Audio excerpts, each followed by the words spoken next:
하나님 말씀 구약 성경 출애굽기 10장 1절로 3절까지 말씀이 되겠습니다. 출애굽기 3장 1절로 3절 함께 봉독합니다. 야훼께서 모세에게 이르시되 바로에게로 들어가라. 내가 그의 마음과 그의 신하들의 마음을 완강하게 함은 나의 표징을 그들 중에 보이기 위함이며 내게 내가 애굽에서 행한 일들 곧 내가 그들 가운데 행한 표징을 네 아들과 네 자손의 귀에 전하기 위함이라. 너희는 내가 야훼인 줄을 알리라. 모세와 아론이 바로에게로 들어가서 그에게 이르되 히브리 사람이 하나님 야훼께서 말씀하시기를 내가 어느 때까지 내 앞에 겸비하지 아니하겠느냐. 내 백성을 보내라. 그들이 나를 섬길 것이라. 아멘. 할렐루야. 오늘도 축복의 날이고 기적의 날이고 은혜의 날입니다. 믿으십니까? 기대하십니까? 엄청난 날이죠. 왜냐하면 가만히 묵상을 했더니 오늘이라고 하는 날은 마치 우리에게는 자식과 같은 거죠. 왜 자식일까요? 하나님 우리에게 자식을 주시잖아요. 그 자식은 생명이죠. 하나님의 생명이 우리를 통해서 이 세상에 태어나게 하셨죠. 우리는 그것을 자식이라고 부르지만 하나님의 또 다른 생명이죠. 늘 우리는 뗄래야 뗄 수 없는 운명을 자식이라고 생각하죠. 또 그렇게 믿습니다. 또 그렇고요. 오늘이라고 하는 것은 다른 말로 바꾸면 생명입니다. 어떻습니까? 하나님께서 우리에게 주신 생명이죠. 우리에게 주신 생명이죠. 그러니까 오늘은 생명이에요. 나하고 뗄래야 뗄 수 없는 운명이죠. 그러니까 오늘 하루 24시간은 하나님께서 우리에게 자식처럼 생명을 주신 거죠. 그런데 오늘이라고 하는 자식은 24시간밖에 없어요. 24시간 지나면 떠나가요. 그러면 슬퍼하지 않아요. 왜냐하면 내일 또 24시간을 우리에게 아들로 생명으로 주셔요. 그럼 어떻게 되느냐? 오늘 하루를 어떻게 하나님과 앞에서 멋진 작품으로 만드느냐, 그것은 바로 우리의 선택에 달려져 있는 줄로 믿습니다. 매일매일 지나가는 일상을 절대로 무의미하게 지나서는, 그럴 리 없겠지만 절대로 그렇게 보내서는 안 되죠. 내 생에 다시 올 수 없는 최고의 축복이는, 삶의 본질을 연구하는 사람들은 인간의 삶을 이렇게 말합니다. 두 가지, 몇 가지가 있겠지만 가장 중요한 것 두 가지. 다시는 리와인드가 되지 않는다. 재생되지 않는다. 반복되지 않는다. 다시는 돌아오지 않아요. 일회성이 한 번이면 끝나요.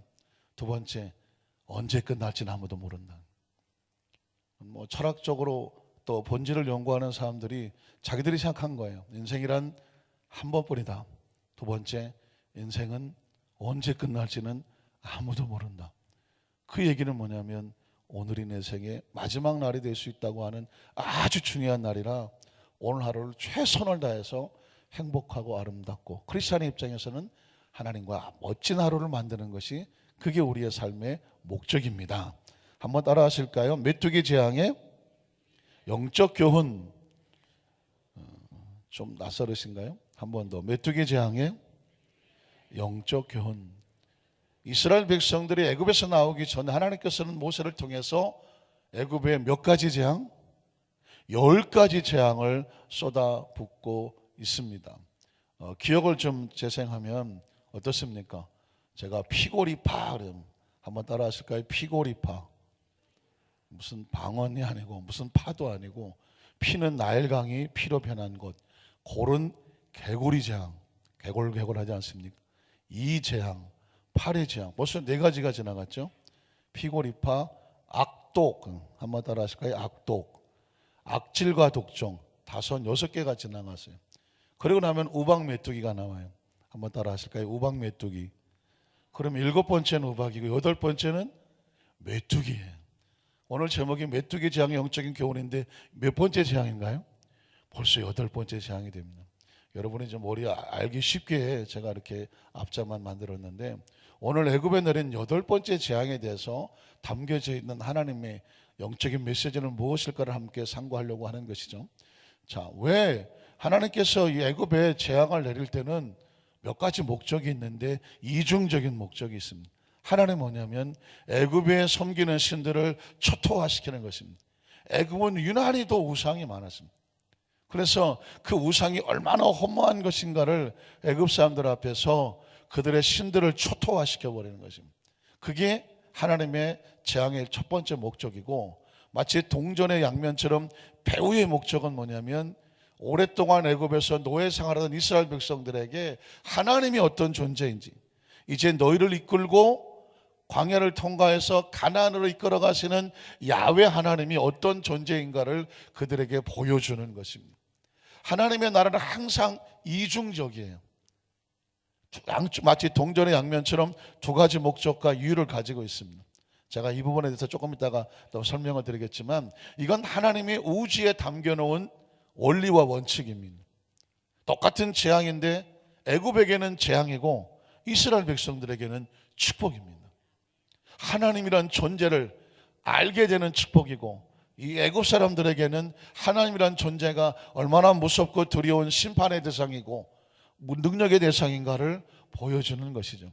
자, 오늘은 여덟 번째 재앙인 메뚜기 재앙에 대해서 한번 들어보도록 하겠습니다. 우리 첫 번째로 메뚜기 재앙 속에 하나님께서는 자신의 존재를 드러내는데, 그 메뚜기 재앙이 선포되는 모습을 한번 살펴보겠습니다. 출애굽기 10장 1절로 4절을 보면, 야훼께서 모세에게 이르시되 바로에게로 들어가라. 벌써 여덟 번째 들어가는 겁니다. 내가 그의 마음과 그의 신하들의 마음을 어떻게 만들었다? 완강하게, 완악하게, 순종하지 못하게 만들었다.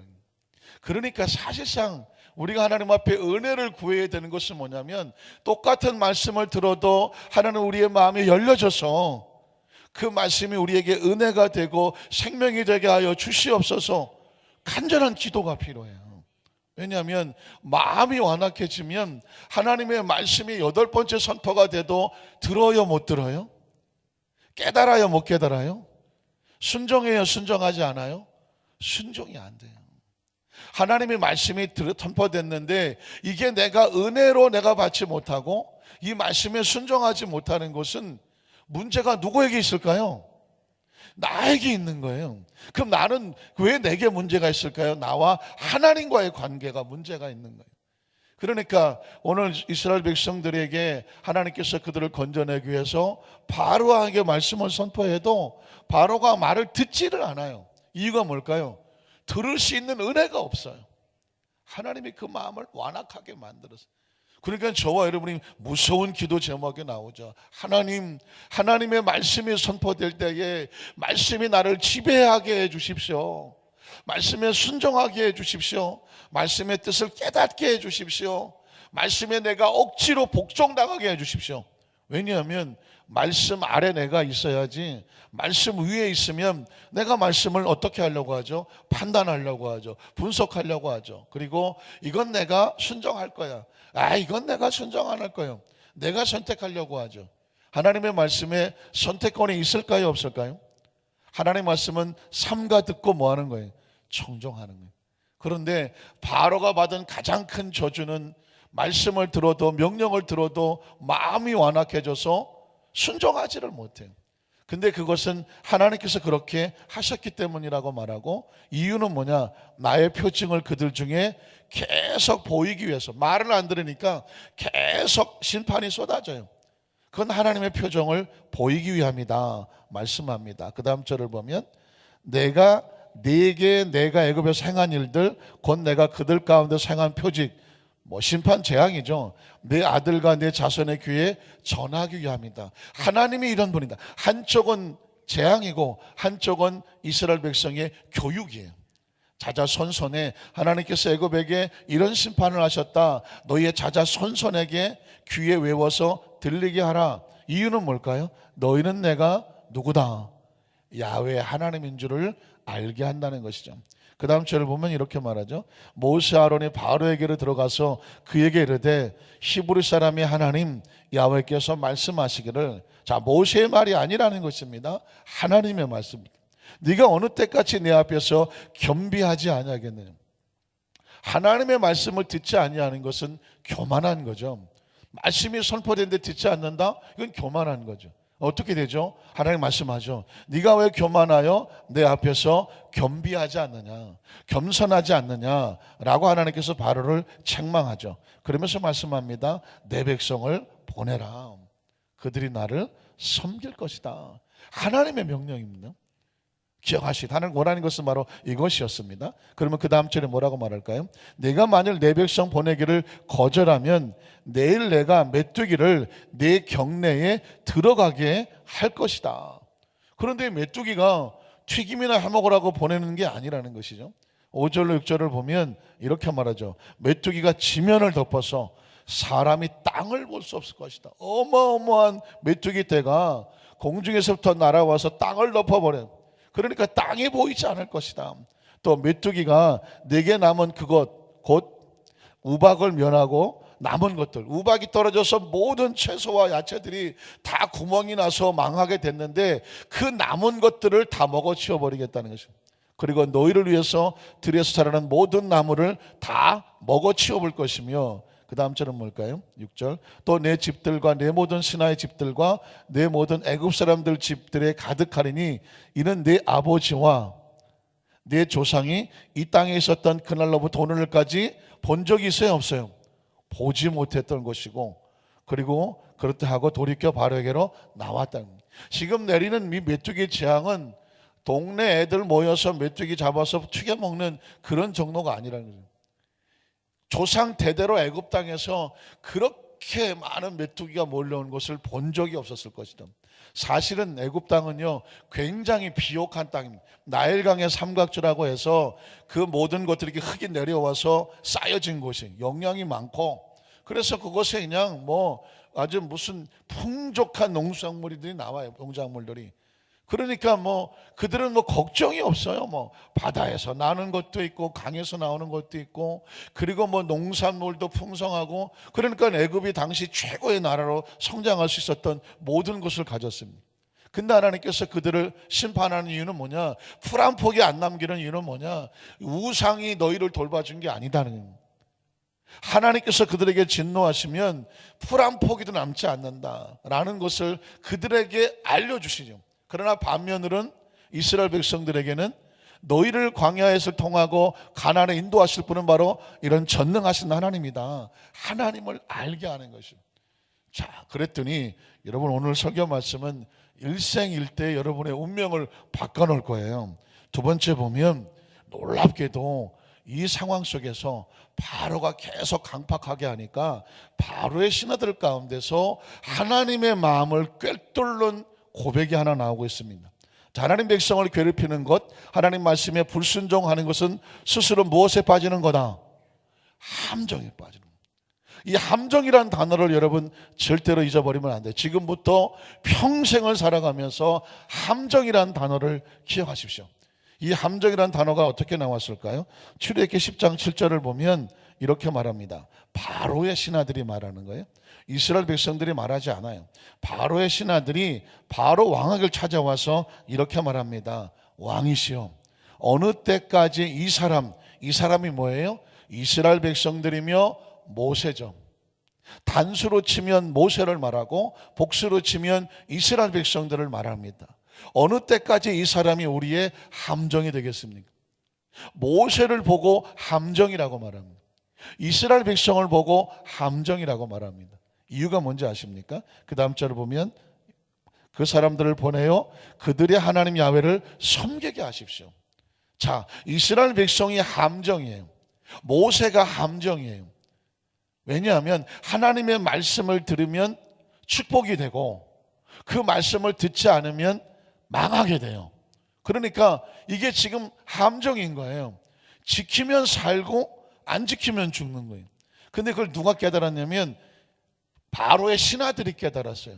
왕에게 직언합니다. 왕이시여, 지금 하나님이 보냈다고 하는 이 모세와 하나님 백성이라고 하는 이스라엘 백성들이 이 우리 땅에서 나가서 하나님을 섬긴다고 합니다. 그렇게 하면 이 재앙에서 벗어나서 우리가 사는 것이고, 그 말을 듣지 아니하면 그 백성들 때문에 우리가 망하게 되는 건데, 이 함정에서 빠져나오려면 어떻게 돼요? 이 백성을 보내자고 말하는 것입니다. 보내자고 말하자. 그러면서 말합니다. 왕은 아직도 애굽이 망한 줄을 알지 못하십니까? 함정에 빠지면 망하는 거예요. 자, 지금부터 제가 여러분에게 설명을 드릴게요. 하나님의 말씀은 항상 짝을 이룬다고 말했습니다. 하나님께서 처음 창조를 하셨을 때 뭐가 먼저 있었을까요? 어둠이 먼저 있었을까요? 빛이 먼저 있었을까요? 어둠이 먼저 있었습니다. 흑암이 깊고 공허했습니다. 그 어둠이 먼저 있었습니다. 그 어둠을 향하여서 하나님께서 첫날 빛이 있을지어다 라고 말했습니다. 그랬더니 빛이 있었고 어둠은 물러갔습니다. 빛과 어둠은 같이 있나요? 아니면 전혀 다른 존재인가요? 빛과 어둠은 짝이에요. 빛이 있으면 어둠이 물러가지만 빛이 없어지면 금방 어둠이 다가오죠. 빛과 어둠은 뗄래야 뗄 수가 없어요. 늘 말씀드리지만 전기불을 끄면 금방 깜깜해져요. 불을 켜면 금방 환해져요. 빛과 어둠은 짝이에요. 빛이 있는 곳에 항상 뭐가 있다? 어둠이 있어요. 항상 따라다니는 거예요. 빛을 돌아서는 순간 어둠이 그곳에 있어요. 성경은 말하기를 그래서 빛을 낮이라고 부르시고 어둠을 밤이라고 부르시니 저녁이 되면 아침이 되니까 이는 첫째 날이다. 낮과 밤은 짝이에요. 낮이 지나면 바로 뭐가 와요? 밤이 와요. 밤이 지나면 바로 낮이 와요. 인생의 밝음과 어둠은 항상 같이 다녀요. 짝이라고 말씀드렸습니다. 자, 그러면 제가 말씀드린 바다와 육지도 짝이에요. 전국에 있는 모든 물들을 모으니 바다가 됐어요. 자, 물이 모아서 드러난 곳을 육지라고 말했어요. 육지하고 바다는 안 만나는 것 같지만 붙어있는 짝이에요. 물이 덮으면 바다가 돼요. 물이 걷어지면 육지가 돼요. 이게 무슨 말이지? 이게. 하나님이라고 하는 존재는 축복이요 함정입니다. 잘 들어보세요. 지금부터 제가 하는 모든 것들은 축복이면서 함정이에요. 창조주는 믿는 자에게는 축복이에요. 그러나 믿지 않는 자에게는 창조주는 함정이에요. 창조주를 믿지 아니함으로 그는 창조주와 상관이 없는 버려진 자가 돼요. 에덴 동산의 선악과는 축복이요 함정이에요. 안타깝지만 하나님은 축복과 함정을 같이 갖다 놓아요. 선악과를 따먹지 않고 순종하면 축복이에요. 그런데 선악과에 손을 대면 함정에 빠지는 거예요. 많은 사람들이 그렇죠. 왜 하나님은 선악과를 거기다 만들어 갖고 그걸 따먹고 범죄를 저지르게 하느냐? 하나님이 잘못했다라고 말을 해요. 그러나 우주의 법칙이 그래요. 우주의 법칙은 축복과 함정이 같이 와요. 이게 하나님의 섭리예요. 선택을 우리가 하면 축복을 선택하면 안전한 것이고 말씀을 선택하면 축복이고 말씀에 벗어나면 함정에 빠지게 되어 있습니다. 제사와 제물과 예배는 축복이고 함정이에요. 가인은 제사와 제물을 잘못 드렸어요. 그 놀라운 축복의 통로에 실패했어요. 그는 함정에 빠졌어요. 아벨의 제사는 하나님이 받으셨다고 말했어요. 그 예배는 축복이 된 거예요. 믿으십니까? 방주는 축복이고 함정이에요. 그 말씀에 순종하여 방주를 지었던 노아의 가족들은 홍수 가운데 방주 때문에 살았어요. 그러나 그 노아가 방주를 지을 때 그것을 비웃고 그 방주를 준비하지 않았던 사람들에게는 그 방주가 그들에게는 함정이 됐어요. 방주에 들어가지 아니하므로 그들은 재앙을 받았어요. 자, 하나님의 말씀 십계명은 축복일까요? 함정일까요? 축복이고 함정이에요. 계명을 지키는 자는 어제 수협에 참석했으면 엄청 좋았을 텐데. 그 계명을 주시는 십계명의 목적이 뭐냐? 너희 자자 손손에 장구하게 복을 받기를 원한다고 말했어요. 그러니까 그 십계명을 지키는 사람에게는 축복이에요. 그러나 그 계명을 지키지 않는다는 너희 자손의 3, 4대까지 저주가 임하겠다고 말했어요. 그러니까 십계명 때문에 어떤 사람은 복을 받고요, 어떤 사람은 십계명 때문에 저주를 받아요. 왜? 그게 함정이라니까요. 저와 여러분이 신앙생활을 하면서 하나님이 주신 건 다 함정과 축복이 같이 와요.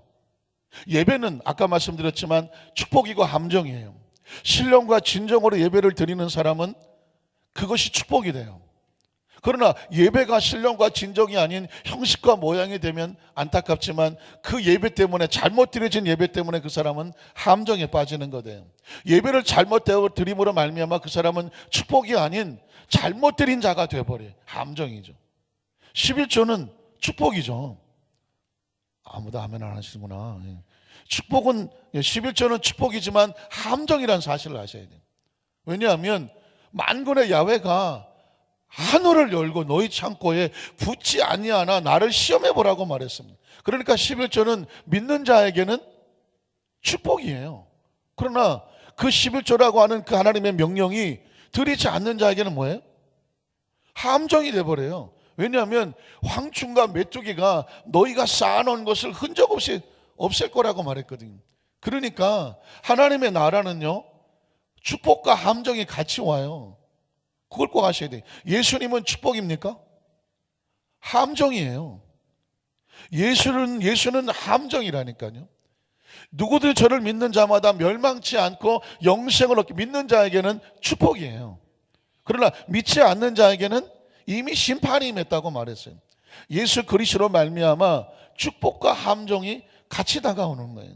믿는 자에게는 축복이지만 믿지 않는 자에게는 이미 믿지 아니함으로 그들이 심판을 받았다라고 말씀하고 있어요. 그러니까 함정이에요. 예수님이 항상 좋은 게 아니라니까요. 예수님은 양날의 칼과 같아서 어떤 이에게는 축복이에요. 어떤 이에게는 엄청난 함정에 빠뜨리는 거예요. 믿으십니까? 이스라엘 백성들이요, 광야를 지나가면서 가나안을 가게 될 때 광야도 마찬가지예요. 함정이에요. 축복이며 함정이에요. 광야 자체는 모든 사람이 싫어하는 함정이죠. 아유, 막 원망하고 불평해요. 그렇지만 그 광야에서 하나님은 자기 백성을 안고 지나가요. 어떤 사람에게는 고난이 축복이에요. 그 시련 속에 하나님께 더 가까이 나가요. 어떤 사람에게는 고난이 함정이에요. 거기서 실족하고 실망하고 원망하고 불평하고 주저앉아 버려요. 가나안 땅은 축복일까요? 함정일까요? 말하면 못하겠어 지금. 어떤 사람에게는 축복이에요. 어떤 사람에게는 얘는 뭐야? 어떤 사람에게는 함정이에요. 자, 10명의 정탐꾼은 가나안 땅을 봤어요. 2명의 정탐꾼도 가나안 땅을 봤어요. 어떤 사람에게는 그게 엄청난 아픔과 저주와 문제와 고난, 아주 악평한 땅이 됐어요. 그 10명의 정탐꾼에게는 가나안이 함정이었어요. 하나님이 우리를 죽이려고 데려왔다고 그래요. 하나님을 믿지 않는 사람에게는, 하나님을 신뢰하지 않는 사람에게는 가나안 땅이 함정이에요. 들어가고 싶지 않아요. 그러나 여호수아 갈렙에게는 가나안 땅이 축복으로 보였어요. 심히 아름다운 땅이라고 당장 들어가자고 말했어요. 이유는 뭐냐? 크리스찬은요, 2가지 시선을 가져야 돼요. 하나는 눈으로 보는 것으로 판단하면 안 돼요. 그 눈에 보이는 배후를 판단해야 돼요. 한번 따라 하실까요? 크리스찬은 눈으로 보는 것으로 판단하지 아니하고 눈에 보이는, 보이지 않는 배후를 보고 판단해야 된다. 너무 길죠? 그러니까 지금 10명의 정탐꾼은 가나안 땅을 눈으로 봤어요. 눈으로 본 걸 얘기하니까 함정이었어요. 여호수아 갈렙은 가나안 땅을 보지 않았어요. 그 땅을 약속하신 하나님을 봤어요. 그러니까 하나님이 우리를 기뻐하시면 주신다. 하나님이 우리를 그 땅으로 인도해 드리실 것이다. 그 땅은 심히 아름다운 땅이다. 젖과 꿀이 흐르는 땅이다. 왜? 하나님을 보니까. 모세는 축복입니까? 함정입니까? 모세는요, 축복이고 함정이에요. 모세는 바로가 볼 때는 함정이었습니다. 생각해 보십시오. 나이가 80이나 돼서 왔으니 40년 전에요, 자기가 죽이려고 했는데 그게 무서워서 도망쳤던 패배자예요. 40년 전에 비참하게 도망갔던 사람이 어느 날 뭐 백발이 성성해갖고 지팡이 하나 들고 나타나서 내 백성을 보내라고, 보이지도 않는 하나님이 이 백성을 보내라고 왔다고 얘기를 해요. 당대 최고의 왕 바로 왕이, 파라오가 신의 아들이라고 하는, 태양의 아들이라고 하는 이 황제 입장에서 볼 때 되지도 않는 얘기를 하고 있는 거예요. 그러니 바로 왕이 볼 때 모세는 하찮은, 아주 뭐 상대가 안 되는 사람이, 그리고 이 400년 동안 어떻게 노예로 부려먹은 이 백성을 내보내라고 되지도 않는 소리 하지도만. 바로가 모세를 존중할 이유가 없어요. 하나님이 보냈다고 하지만 하나님 눈에도 보이지 않는 하나님을 왜 믿겠어요? 애굽의 천군 만마를 가지고 있는 왕이. 그러니까 바로에게는 모세는 함정이에요. 믿을 수 없는 함정이에요. 그래서 말을 안 듣는 게 정상이에요. 자존심 문제예요. 자기가 모세 말을 듣는다는 건 자존심 싸움이에요. 그러나 모세를 보니까 함정에 빠지는 거예요. 모세를 보는 게 아니라 모세 배후에 있는 누굴 봐야 돼요? 하나님을 봐야 되는 거죠. 이스라엘 백성을 보면 하찮은 노예예요. 이건 뭐 한 주거리도 안 돼요. 그러나 지금 이 이스라엘 백성의 배후에 있는 하나님을 보면 얘기가 달라지는 거예요. 여러분이 그걸 아셔야 돼요. 지금 우리가 신앙생활 하는데 눈에 보이는 걸로 사람을 판단하면 모두 시험 들어요. 모두 함정에 빠져요. 아유 저거 뭐 왜? 벌써 뭐 계산이 뻔한데 뭐 눈에 보이는 거 아이 그거 되겠어 그 땅이 뭐. 그러나 우리는 그걸로 바라보면 다 함정에 빠져요.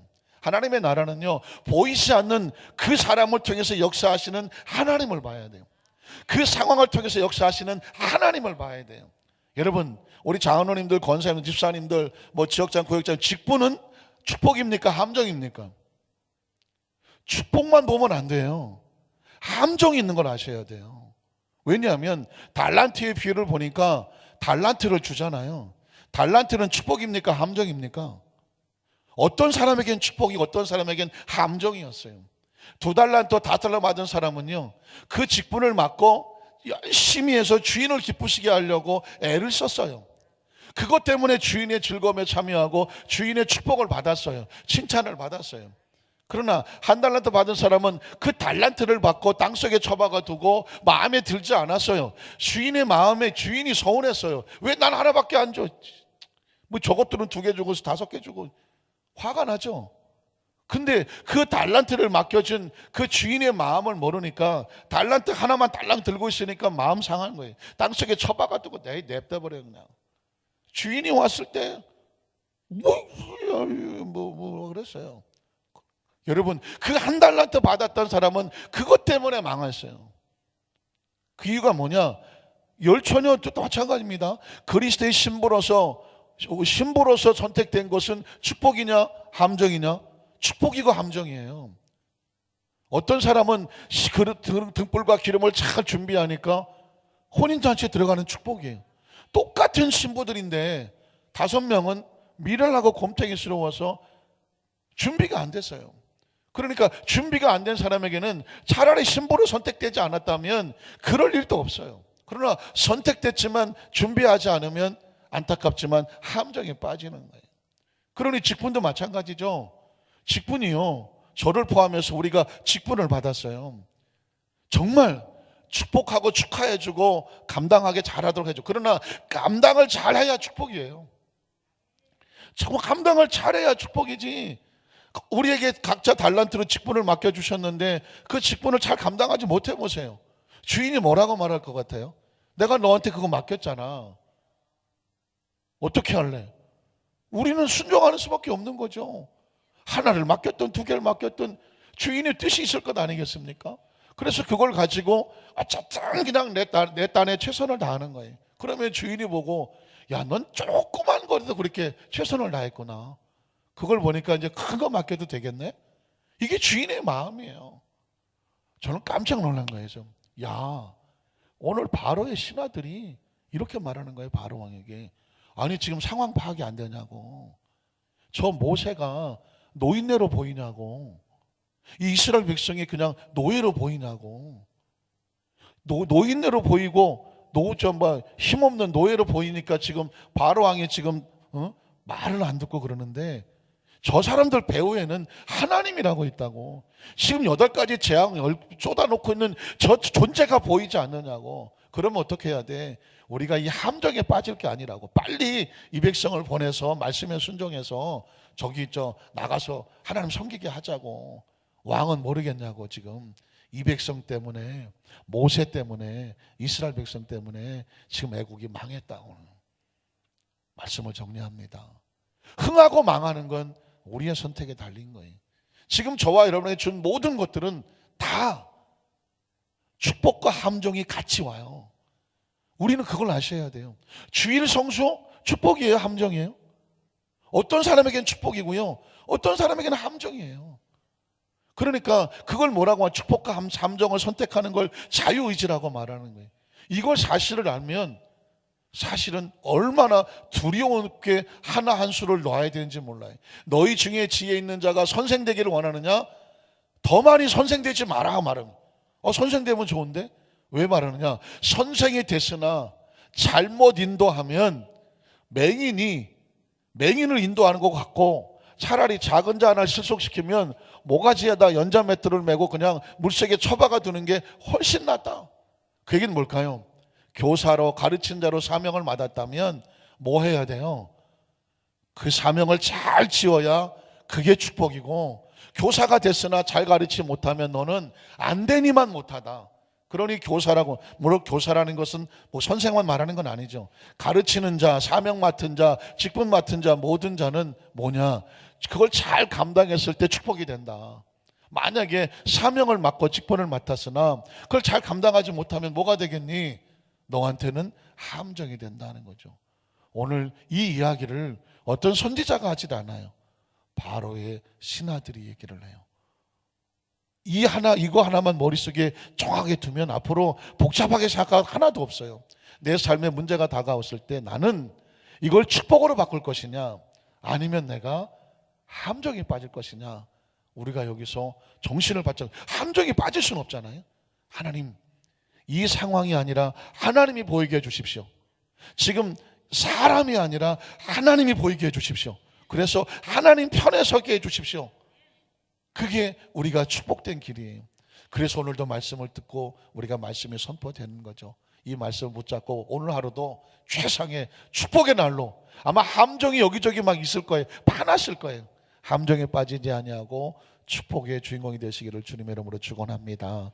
기도하겠습니다. 하나님 아버지 감사합니다.